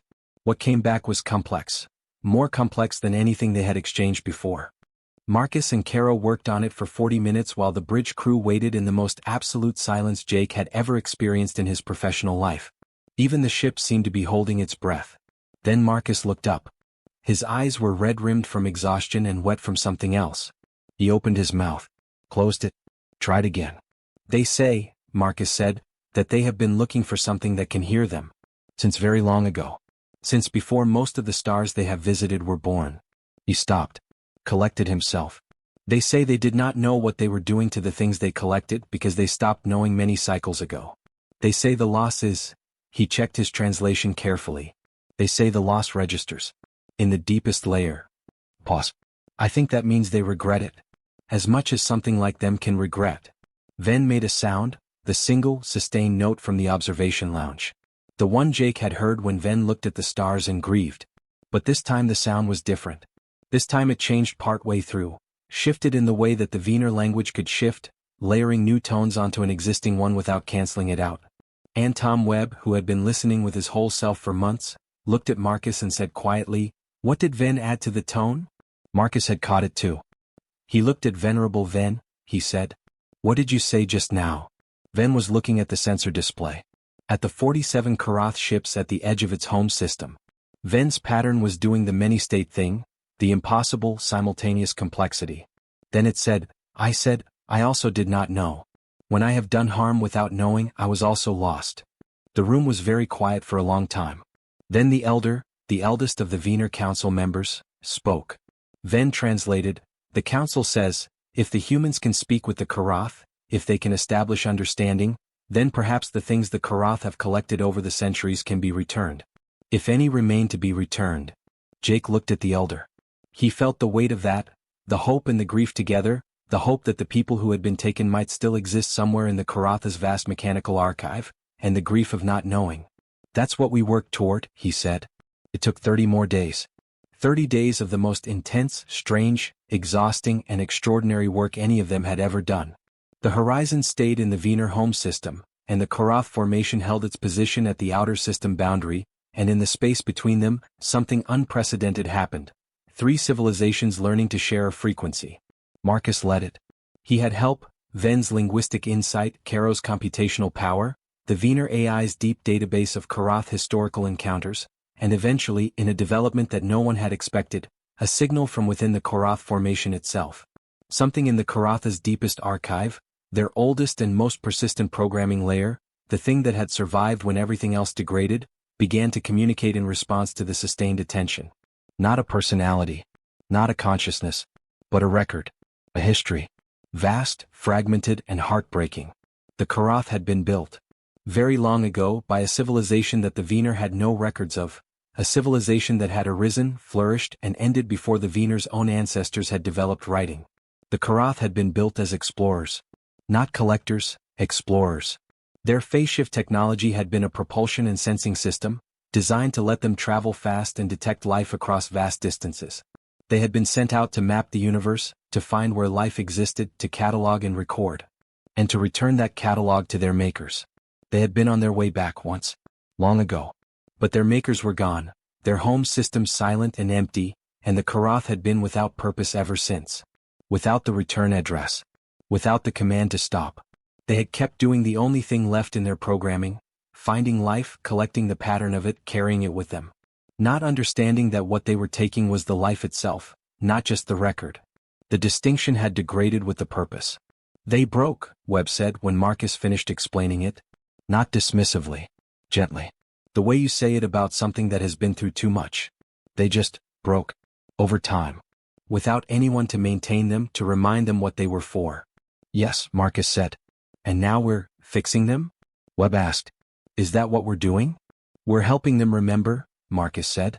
What the original purpose was. What the distinction is between recording life and taking it. He looked at his screen. Whether that's enough to change the behavior, I don't know. I don't think anyone knows yet. The Vener Council, in those 30 days, did something that Jake found in quiet moments of reflection, almost as astonishing as everything else that had happened. They opened their archives. Not just to the humans, to the Karath. Specifically, the archive of the Vener's own history, their civilizational record, everything they had experienced and learned and built over the long centuries of their existence, translated into the mathematical gravitational encoding that the Karath could receive and process. A gift. A gift of information freely given, to beings who had hurt them terribly. Why? Jake asked the elder through Ven. The elder's response, as Ven translated it, because we wish to be understood by everything in the universe. That is what the Vener have always wanted. And if the Karath can receive our record and hold it, then some part of us travels with them. Even into the dark. Jake sat with that for a long time. He also, in those 30 days, sent a message home. It took an entirely different technology than standard comm. The Vener had a communication relay system that could carry signals faster than light, using a method that Ray and Sophia spent most of the 30 days trying to understand well enough to write down accurately, and the message was long and careful and as complete as Jake could make it. He described everything. The Vener. The Karath. What had been discovered and what it might mean. He gave his recommendation, that Earth send a full diplomatic team, a science team, and a communication specialist as soon as possible. He included all of Marcus's translation work and all of Sophia's physics and all of Ray's engineering, everything documented as precisely as the Horizon systems could manage. He did not know when the reply would come. He sent the message and let it go. On the 28th day, something happened that none of them would ever fully be able to describe. though all of them tried. The Karath opened one of their ships. Not to visitors, not yet. But they opened the archive of what they carried.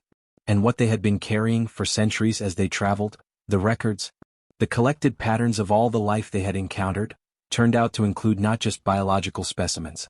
It included everything. Art, music, or the mathematical representation of music, language, architecture. The full cultural record of dozens of civilizations that had been visited by the Karath over the centuries, held in deep storage in the gravitational wave encoding that was the only language the Karath still fully understood. Including, buried deep in the archive, the record of the civilization that had built them. Their makers. Preserved in the place the Karath had always kept it. The origin pattern, encoded in gravitational mathematics, carried for millennia. Marcus decoded enough of it to identify it. He cried when he did. He was not embarrassed about this. They've been carrying the memory of their makers this whole time, he told Jake. Carrying it in the deepest layer, the one that never degraded. That's what they were always looking for. They were looking for the thing they were already holding. The origin pattern was the thing they were built to carry home. And home was gone, so they just kept going. Kept carrying it. Jake thought about the line Ven had drawn on the tablet. The one that extended off the edge of the screen, past any point of reference. The journey without a destination. Until they found someone who could hear it, he said. Until you could hear it, Marcus said. Humans? It was the prime sequence. The distress signal. The same mathematical foundation the Karath makers used. We didn't know we were speaking their origin language. But we were. On the 30th day, a Karath ship, one ship, the smallest in the formation, approached the horizon. Slowly. Without weapons hot, though their weapons were so strange and their configuration so different that weapons hot was really just an approximation of what it meant for them. It stopped 50 kilometers away. And it transmitted. Not the mathematical gravitational encoding. Something new.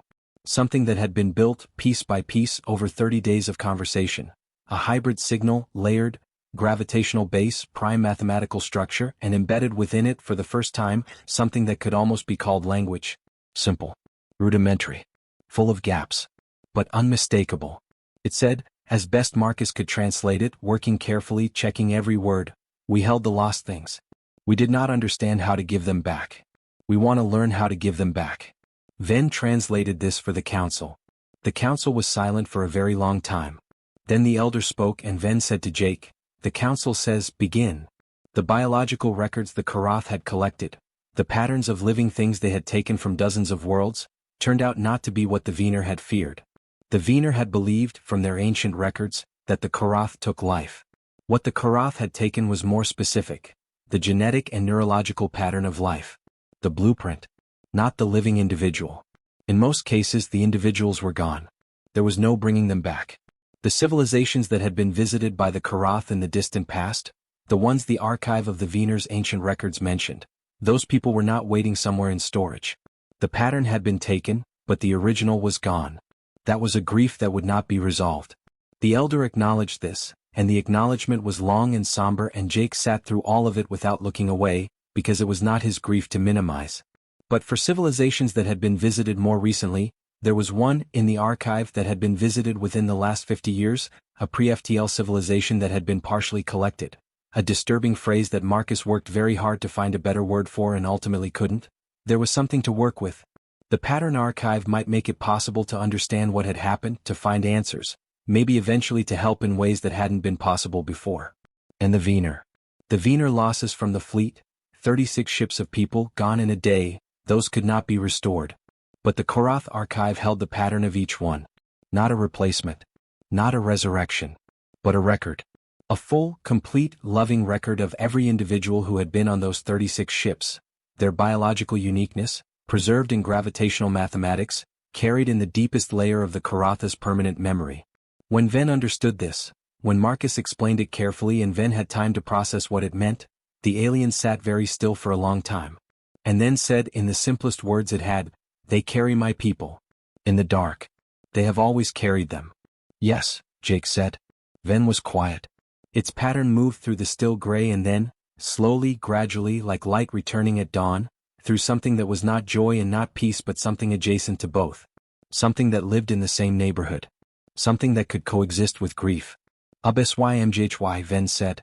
It said it not to Jake but to the stars outside the observation window. To the Karath ship 50 kilometers away. To the universe that had managed to make something this complicated and this heartbreaking and this strangely meaningful. SYMJHY. The message from Earth arrived 6 days later. It was not, of course, a reply to Jake's message. Nothing could travel that fast even with the Vener relay system, and a response from Earth would take time that the relay system's full capabilities hadn't yet resolved. What arrived was a pre-existing signal, a routine mission update from the Horizons program office, sent weeks ago, asking for a status report and noting that the mission timeline was running long. Jake read it and almost laughed. He wrote back a status report that was approximately the most extraordinary document in the history of human space exploration, sent it through the Vener relay system at maximum priority, and then closed the comm channel and went to find Sophia. She was in the main lab working with Vel on a full documentation of the Vener hull material technology, not to replicate it, but to understand it well enough to describe it accurately. She looked up when Jake came in. Earth will know within the week, Jake said. Or as close to a week as the relay allows. Sophia looked at him. And then everything changes. Yes. He sat down across from her. Are you okay with that? With humanity no longer being alone in the universe? She considered this. I've been waiting for it my entire career. I wrote my doctoral thesis on the statistical likelihood of non-terrestrial intelligence. I have spent 11 years on deep space surveys specifically because I always thought, we were on the verge of finding this. She stopped. I am entirely unprepared for how it feels. How does it feel? Like the universe got bigger, she said. But also smaller. Both at the same time. She paused. Jake. The Karath archive. The other civilizations it contains, that's not just information. There are people in there. Cultures. We have a responsibility now. Not just to the Vener. To all of it. I know, Jake said. We'll need a lot more ships. The last week in the Vener system was a study in beginnings.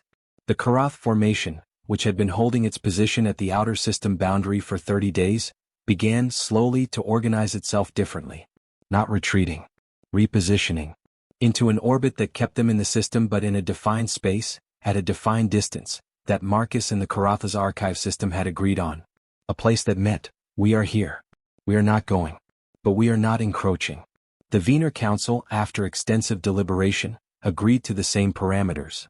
Both civilizations occupying the same system, cautiously, with a human survey ship and its 37 crew members as the accidental, improbable mediation.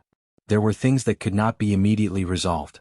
The grief of the Vener fleet, 36 ships, all those people, the families left behind on the 3 worlds below, was not a wound that closed in 30 days. It would take much longer. It might take generations.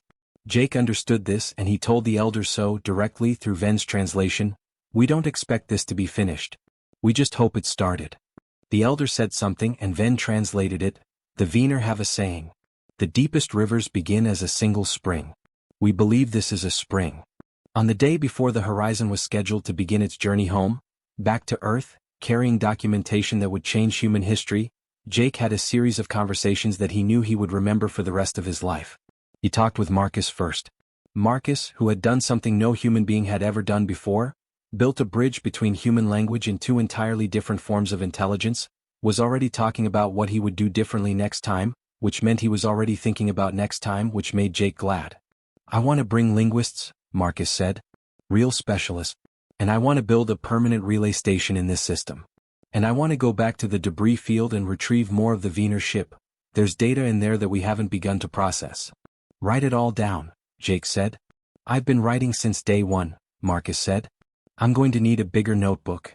He talked with Ray and Vel, who had, in the space of a month, developed a working partnership across the species barrier that Ray described, in his precise and understated way, as the best engineering collaboration I've ever been in, and that includes 15 years on Earth's best shipbuilding programs. Vel's response through the pigeon was approximately, same. But I had better raw materials. Ray grinned at this for the rest of the day.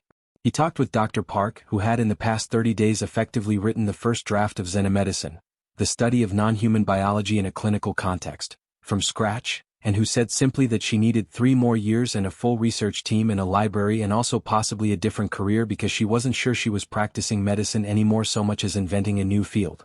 He talked with Tom Webb, who was 23 years old and who had aged, in Jake's estimation, approximately 6 years in wisdom over the past months and not at all in the other directions, and who said, "Sir, I wrote my thesis on theoretical xenobiology. And now I have actual data. Actual, real, first-hand data." He paused. "My thesis advisor is going to cry." He talked with Amy, who was his first officer and his colleague and someone he trusted completely, and who said, "You're thinking about coming back, aren't you?" "As fast as they'll let me," Jake said. Amy nodded. "Good. Because I want to be there when you do." His last conversation was with Ven. They went back to the observation lounge, the same room, the same window, the same stars.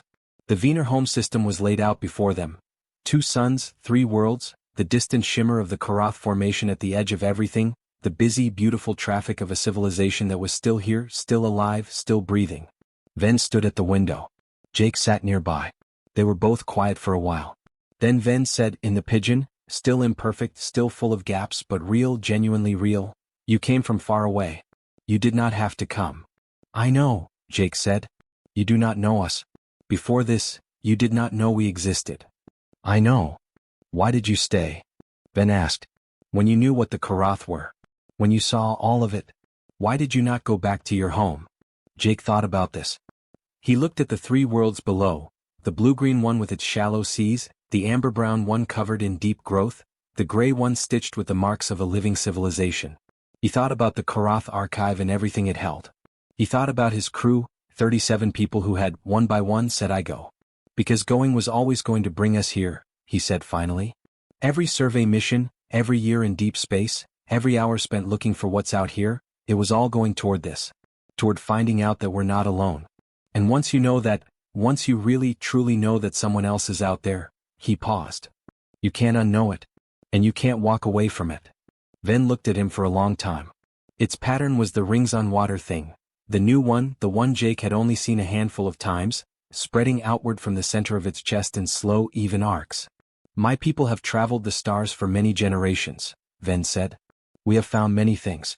But we have never found, it searched for the word, checked against the mathematical concepts it had available, and then said something that Marcus, listening from the hallway with the quiet tact of a person who knows when to be invisible, would later transcribe as, we have never found people who came toward us.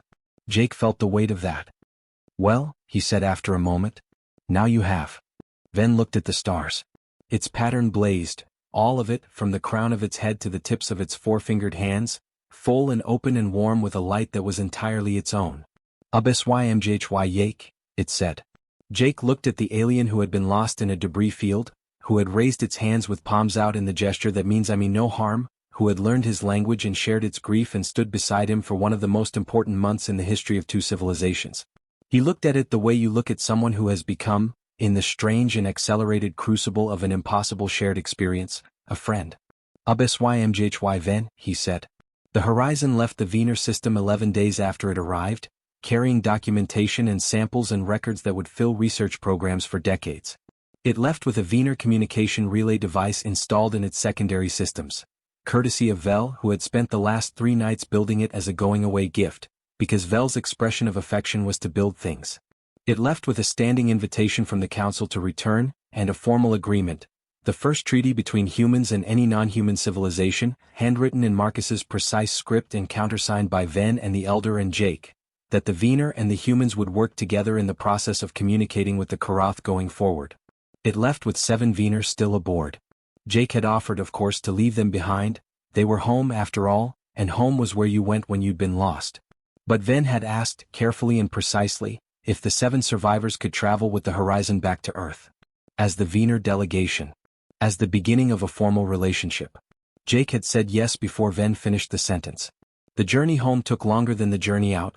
Different route, slower going, more stops because Sophia had a list of things she wanted to examine on the way and Jake didn't have the heart to rush her when the universe had just, in one extraordinary month, become substantially larger than it had been before. Along the way Tom Webb worked on his notes. He had enough material, he told Jake, for a book. Possibly several books. Possibly a new academic discipline. He wasn't sure yet because every time he thought he understood what category something belonged to, he realized he didn't have the category yet, which meant he had to make the category, and making new categories was its own kind of work. How do you feel? Jake asked him one evening in the cafeteria, over a meal that the chef had tried to make special by using the last of the fresh ingredients from their departure port, 430 light years and an entire lifetime ago. Like I'm 23, Webb said. And like that used to feel like a limitation and now it feels like, there's so much time. There's so much ahead. There is, Jake agreed. Do you ever regret it? Webb asked. Going out this far? Being this far from home this long? Jake thought about it honestly. Sometimes, he said. In small moments. When I think about things I've missed. People I haven't seen. He picked up his coffee. But out here, this is where the real things happen. The things that matter. I don't think I could go back to not knowing this. He looked out the observation window beside their table, the stars sliding past in the slow-moving river of faster-than-light transit. I don't think any of us could. In the observation lounge, late on the 43rd night of the return journey, Jake found himself sitting with Ven again.